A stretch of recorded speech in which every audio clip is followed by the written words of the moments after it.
2009 সালে আমি এক প্রতারকের হাত ধরে বাসা থেকে চলে আসি। আসার সময় মায়ের 5 ভরি গহনা আর বাবার বেতনের 20,000 টাকা নিয়ে বাসা থেকে চলে আসি। আমি ভোর 6টায় বাসা থেকে বের হই। 2009 সালে কোনো একটা সকালে আমি বসে থাকি তার সাথে রেল স্টেশন। তারপর আমরা ট্রেনে করে ঢাকায় আসি। ঢাকায় আসার পর সে আমাকে বলল, মোনা তোমার টাকাগুলো আমাকে দাও। তখন আমি নিজের কাছে 5,000 টাকা রেখে বাকি 15,000 টাকা তাকে দিয়ে। তারপর আমরা খাবার খাওয়ার জন্য একটা হোটেলে ঢুকি। হোটেল থেকে বের হয়ে সে একটা মোবাইলের দোকানে ঢুকে আমার টাকায় একটা অ্যান্ড্রয়েড ফোন কিনে 12,000 টাকা দিয়ে আর তার নোকিয়া মোবাইলটা আমাকে দেয়। তার মোবাইলের দাম 1,000 টাকা। সে মোবাইলটা কিনে আমাকে বলে যে এই শহরে ভালো একটা মোবাইল না হলে তার চাকরি হবে না। আর আমিও তার কথা বিশ্বাস করি। তারপর সে আমাকে নিয়ে তার বন্ধুর বাড়িতে যায়। বন্ধু একটা রুমে থাকে, আমরা দুজন ফ্লোরে থাকি আর তার বন্ধু খাটের উপরে থাকে। পরের দিন সকালবেলা তার বন্ধু চাকরিতে যাওয়ার পর সে আমাকে বলল, মোনা দেখি তোমার কাছে কি কি গহনা আছে। আমার মায়ের গহনাগুলো আমি তাকে দেখাই আর কিছু টাকা আমি লুকিয়ে রাখি। এভাবে হাজবেন্ড ওয়াইফের মতো তার সাথে আমি, কিন্তু সে আমাকে কোনোভাবেই বিয়ে করতে চাচ্ছে না। তাকে আমি অনেক চাপ, তারপরও সে আমাকে বিয়ে করছে। সে আমাকে বলে যে ভালো দিনে বিয়ে করতে হয় আর আমি তোমাকে শুক্রবারই বিয়ে করব। এইভাবে 4 দিন ওই বাসায় কাটানোর পর সে আমাকে এসে বলে, মোনা আমরা যে অবিবাহিত দুজন একসাথে আছি, এলাকার কিছু লোকজন সেটা জেনে যায় আর কিছু লোক আমাদের বাসায় আসছে। এখন আমরা কি করব? তার কয়েক ঘন্টা পরে 3টা ছেলে আমাদের বাসার দিকে এগিয়ে আসে আর আমাদেরকে অকথ্য ভাষায় অনেক গালিগালাজ করে। আর 3টা ছেলে বলে আমি যদি তাদের সাথে শারীরিক সম্পর্ক করি তাহলে তারা আমাদেরকে ছেড়ে দেবে। এক পর্যায়ে কিছু না পেয়ে আমার বয়ফ্রেন্ডের চাপে আমি রাজি হয়ে যাই। আর এই 3টা ছেলে আমার সাথে শারীরিক সম্পর্ক করে। আমি মানসিকভাবে অনেকটা ভেঙে পড়ি আর আমি রাজীবকে বিয়ের জন্য অনেক চাপ দিই। রাজীব আমাকে বলে যে পরশুদিন বিয়ে করব। তারপরের দিন রাজীব বাসায় না থাকায় রাজীবের বন্ধুও আমার সাথে শারীরিক সম্পর্ক করে। রাজীব বাসায় আসার পর আমি তাকে সবকিছু খুলে বলি। সে আমাকে বলে এইরকম কিছুই হয় না, এসব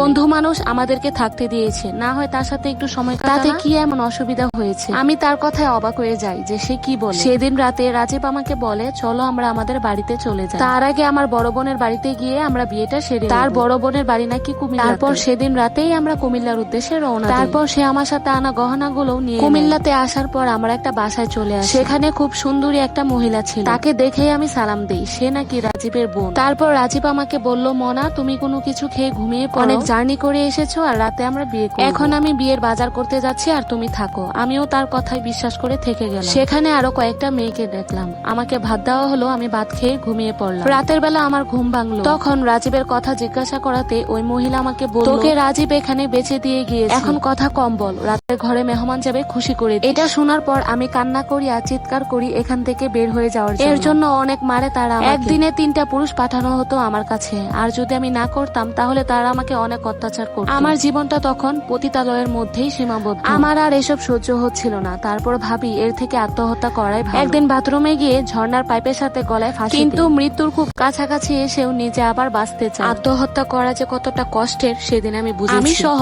মোট 18টা মেয়েকে তারা নেপালে পাঠায়। নেপালে একটা বাংলো বাড়ির মতো জায়গায় আমাদের নিয়ে যাওয়া হয়। আমার বাড়ির কথা খুবই মনে পড়তো, কত সুখের জীবন ছিল। আমি নিজেই নিজের পায়ে কুড়াল মেরেছি। আমরা 4 বোন ছিলাম, বাবা সরকারি চাকরি, আমি সবার ছোট ছিলাম। আমার বড় বোনের এখনো বিয়ে হয়নি। তখন আমাদের সম্পর্কের কথা বললে কেউ আমাদের মানবে না, কারণ আমার বড় আরো 3টা বোন বিয়ের বাকি আছে। তাই রাজীবের সাথে আমি পালিয়ে আসি। আমার বাবার অনেক ইচ্ছা ছিল আমাদের 4 বোনকে মানুষের মতো মানুষ, উচ্চ শিক্ষায় শিক্ষিত করে আমাদেরকে ভালো জায়গায় বিয়ে দিবে। আমার 3 বোন ঠিকই আছে, কিন্তু আমি জেনে শুনে নিজের জীবনটাকে নষ্টের পথে এগিয়ে দিই। নেপালে যাবার পর আমাদের জীবনটা দুর্বিষহ হয়ে পড়েছে। তারপর আমরা ভাবলাম যে যেভাবেই হোক এখান থেকে পালাতে হবে। তারপর আমরা সেখান থেকে মোট 18 জন মেয়েই পালিয়ে আসি। বর্তমানে আমি একটা গার্মেন্টসে চাকরি করি। আমার অতীতের সমস্ত কথা জেনে একজন আমাকে বিয়ে করেছে। আলহামদুলিল্লাহ আমি এখন অনেক সুখে আছি। আর যে শয়তানটাকে বিশ্বাস করে আমি বাসা থেকে বের হয়ে এসেছি, এখন শুনেছি সে নাকি পতিতালয়ের মেয়েদের সাথে সম্পর্ক করে, সে নাকি এখন HIV ভাইরাস আক্রান্ত হয়েছে। সে এখন মৃত্যুর সাথে পাঞ্জা লড়ছে।